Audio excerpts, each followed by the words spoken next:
வெள்ளை குதிரை திரைப்பட இசை வெளியீட்டு விழா வருகை தந்துள்ள ஊடகவியலாளர்கள், பத்திரிகையாளர்கள் மற்றும் அனைத்து நண்பர்களுக்கும், மேடையில் உள்ள நண்பர்களுக்கும் என்னுடைய முதல் வணக்கத்தை தெரிவித்துக் கொள்கின்றேன். இந்த வெள்ளை குதிரை திரைப்பட இசை வெளியீட்டுக்கு வந்து ஹர்ஷா எனக்கு கூப்பிடும்போது, ஹரீஷ் கூப்பிடும்போது நான் முதல்ல ஒரு கண்டிஷன் சொன்னேன். சார் டைரக்டர் மெம்பராக இருந்தால் தான் நான் வர முடியும். சாரி ஹர்ஷா, இங்கே வந்த பிறகு தெரியுது நீங்கள் ரொம்ப சிரமமான இருந்தது இந்த படத்தை பண்ணியிருப்பீங்கன்னு.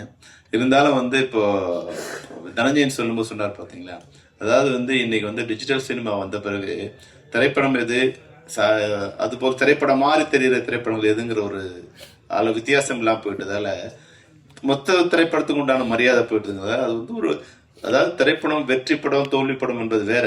ஆனால் திரைப்படமாகவே இல்லாமல் பல படங்கள் வர்றதால எங்களுக்கு அது ஒரு அவமானமாக இருக்கு. அப்போ அது குறைஞ்சபட்சம் அதில் உறுப்பினர்கள் இருந்தால் அந்த திரைப்படம் ஒரு நல்ல படமாக வரும். அது வெற்றியாகுது தோல்வியாகுது அது வேற விஷயம். ஆனால் திரைப்படமாக இருக்கும் அப்படிங்கிற ஒரு அடிப்படையில் தான் உறுப்பினர்கள் இருந்தால் தான் நாங்கள் அந்த நிகழ்ச்சியில் கலந்துக்கிறதும் நாங்கள் ஒரு இயக்குனர் சங்கத்தில் ஒரு தீர்மானமாக எடுத்திருக்கோம். அந்த அடிப்படையில் தான் உங்களுக்கு அது ஒரு கம்பல்ஷன் கொடுத்தோம். அதனால அதை தப்பாக எடுத்துக்காதீங்க. நீங்க வந்த பிறகு இன்னொரு விஷயம் தெரிஞ்சுது. இன்னொரு விஷயம் தெரிஞ்சா நான் வந்தே இருக்க மாட்டேன். நீங்க இவ்வளவு பர்ஃபெக்ஷன் இருப்பீங்கன்னா நான் வந்தே இருக்க மாட்டேன். ஏன்னா வீட்டுல எனக்கு டார்ச்சர்னா என் பொண்டாட்டி இதே மாதிரி ஒரு டார்ச்சர் எனக்கு. அந்த வீட்டுல பெட் இருந்தா பெட்டு மேல பில்லோ எங்க இருக்கணும், டவல் எங்க இருக்கணும், குளிச்சுட்டு வந்தா டவல் அந்த இது மேல போடக்கூடாது, எப்படி அந்த ஷேர் மேல போடக்கூடாது, அடுத்து பின்னாடி கொடியில போடணும். இது ஒய்ஃப் ஊருக்கு போன உடனே முதல்ல எல்லாத்தையும் கலைச்சு போட்டுட்டு முதல்ல நான் சொன்னேன்.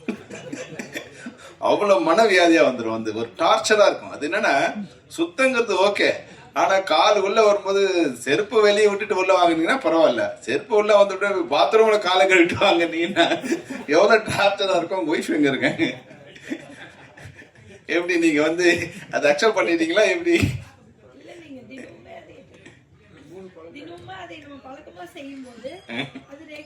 ரெகுலர் ஆயிடும்? இல்ல விரும்பி பண்ணீங்களா வலிஞ்சு பண்ணீங்களா தான் கேட்கணும்.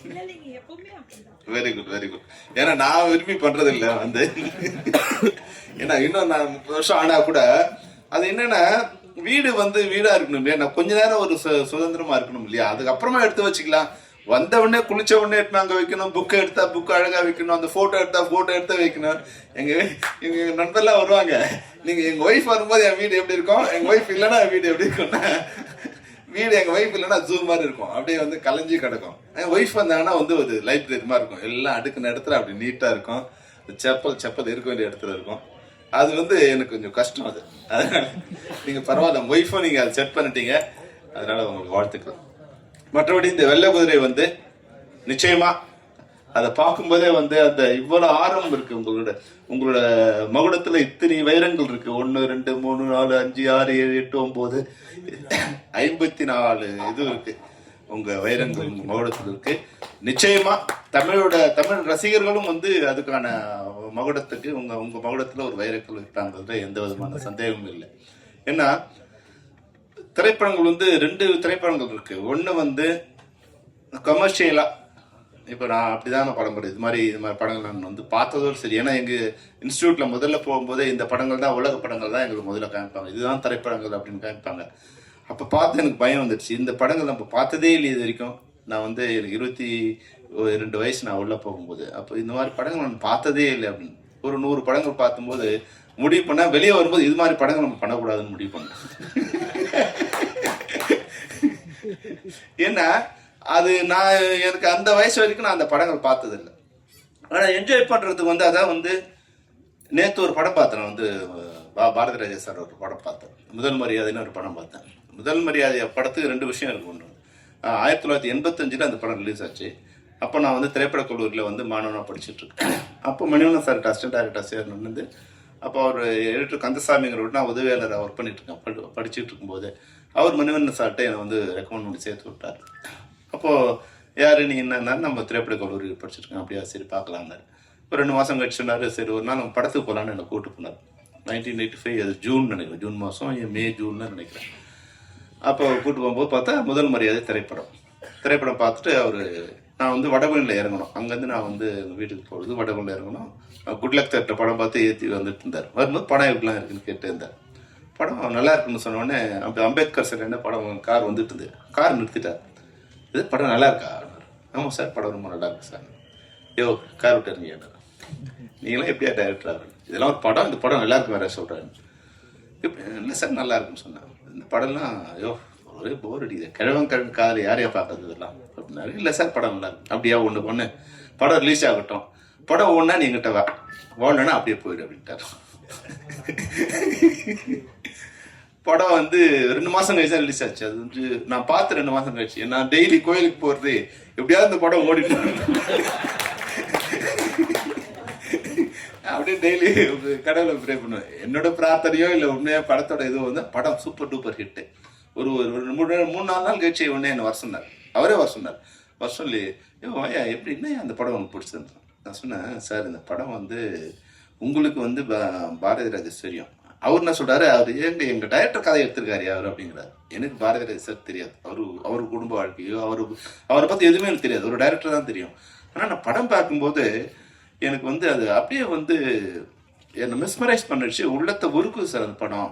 4-5 இடத்துல நான் எழுதிட்டேன் சார் அப்படின்னு சொன்னேன். அப்புறம் யூத்ஃபுல்லாக வேற படம் இருக்கு, சாங்ஸ் வேற இதுவாக இருக்குன்னு சொன்னேன். சரி நான் அதுக்கப்புறம் பார்த்தேன். அப்புறம் 40 வருஷம் கழிச்சு நான் அந்த படத்தை நேற்று பார்க்குறேன் மறுபடியும். அப்போதான் முதல்ல பார்த்தேன், நேற்று 2வது படம். நாங்கள் ஒரு 1000 ஸ்டூடெண்ட்ஸ் அதில் எல்லாமே விஸ்காம் படிக்கிற ஸ்டூடெண்ட்ஸு, எல்லாம் 18-19 வயசு. நான் எப்படி ரசித்தனோ அதே மாதிரி நேற்று பசங்க ரசிக்கிறாங்க. அந்த பூங்காத்துன்னு படம் ஆரம்பித்த உடனே ஒரே விசில் விசில் விசில். நான் பார்த்தேன், என்னடா பசங்க மாறிட்டாங்க, இப்போ சினிமா வேற சினிமாவாக இருக்குங்கிறாங்களேன்னா, நான் ரசித்த அதே இடத்துல பசங்களோட கரகோஷம் அப்படி இருக்கு. அப்போ திரைப்படங்கள் நம்ம நினைக்கிற மாதிரி இங்கே வேற ஒரு கலர் இருக்கு. இது படம் எப்படி ஆச்சு, பேன் இண்டியா அது மாதிரி ஆயிடுச்சு, இது மாதிரி ஆயிடுச்சு. அது மாதிரி எதுவுமே இல்லை. எமோஷனலுங்கிறது அன்னைக்கும் அப்படியே தான் இருந்தது, இன்னைக்கும் அப்படியே தான் இருக்கு. அப்போ இந்த திரைப்படத்தை பார்க்கும் நேற்று நான் டைரக்டராக அந்த படத்தை பார்க்குறேன். ஏன் இந்த படம் பிடிச்சிருக்கு, எப்படி இந்த படம் இன்வால்வ் ஆச்சு சார். அந்த படத்தில் அதுக்கப்புறம் அந்த படத்தை சம்மந்தப்பட்ட எல்லாரும் எனக்கு நெருங்கிய நண்பர்கள். பாரதி ராஜா சார் என்னோட ரொம்ப நெருங்கிய நண்பர், ஆர் செல்வராஜ் மிக மிக நெருங்கிய நண்பர், அப்புறம் சிவா சாரோட ஒரு படம் அசிஸ்டன்ட் டைரக்டராக ஒர்க் பண்ணேன். அப்புறம் பழக்கமாக அவர் பார்த்துருக்கேன். அவர் சும்மா சொன்னார் ஒரு என்ன யோ உங்கள் டைரக்டரு நடிக்க சொல்லவே இல்லையா, நடன்னு சொல்லிட்டே இருப்பான் அவன் அப்படின்னாரு. அப்போ நேற்று பார்க்கும்போது அவரோட சலிப்பில் ஒன்று பார்த்தேன். அதில் சிவாஜி சார் 60% நடந்துகிட்டே இருக்காங்க. வேகமாக நடக்கிறாரு, மெதுவாக நடக்கிறார், சோகமாக நடக்கிறார், சந்தோஷமா நடக்கிறாரு, லெஃப்ட் திரும்புறாரு, ரைட் திரும்புறாரு. அவர் சொன்னது ஒரு உண்மை இருக்குது. என்னன்னா, எதுக்கு திரும்ப சொல்றானே எனக்கு தெரியாது. இல்லை சார் இங்கே பாருங்க அண்ணன் இங்கே பாருங்க, நீங்க என்ன பண்ணணும், டே எதுக்குடா திரும்பணும், இல்லை நீங்க பாருங்க இங்கே பாருங்க, எதுக்குப்பா நடக்கணும், இல்லை கொஞ்சம் வேகமாக நடங்க. அப்புறம் உடனே அண்ணனை கூப்பிடு சார், அண்ணன் வாங்க இங்க நடங்க, சன்செட் யோ எதுக்குடா நடக்கணும், யாரை பார்க்கணும், அம்மாவை பார்க்கறேன்னா, பொண்டாட்டியை பார்க்கறேன்னா, அப்பாட்டியை பார்க்கறேன்னா, எதுவுமே சொல்ல மாட்டாயா.